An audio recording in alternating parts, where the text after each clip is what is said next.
It's about 5 decades in the making. Sir Paul McCartney has been trying for years to track down a stolen bass used on Beatles hits. He said, "Help!"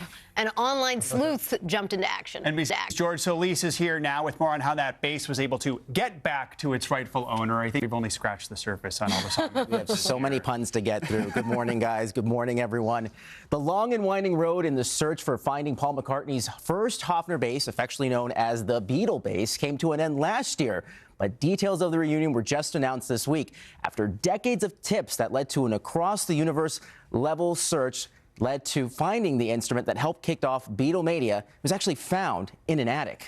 The iconic Hofner bass Paul McCartney used to record some of the Beatles' most iconic songs, like She Loves You, All My Lovin', is now back in the hands of its rightful owner after it was stolen more than 50 years ago. The story of its recovery, full of twists that led to social media shouts that ultimately led to solving the decades-old mystery. And that's the bass that kicked off Beatlemania.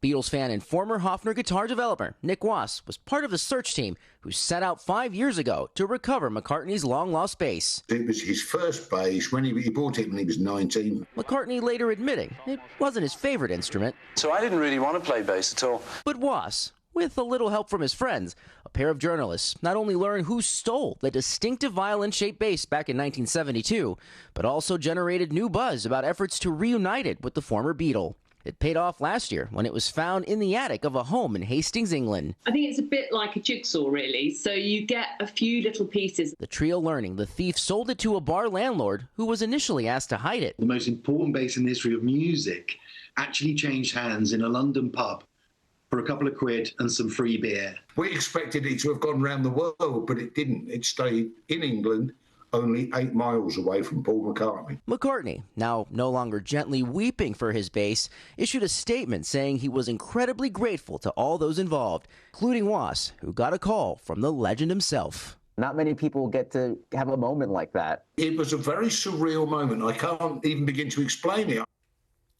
Yeah, so who stole the bass? Well, the public may never really get to know, as the Lost Bass Project promised to keep the info confidential, as their main goal was just returning the bass itself. And it's actually, we're told, in pretty decent shape. It has a few cracks and dings. It will need to be repaired. But ultimately, we could see Sir Paul McCartney playing that bass live once more. How cool would that be? My goodness. Wow. George, thank you. That's incredible. Internet doing good. Years. Yes. All right, we need one.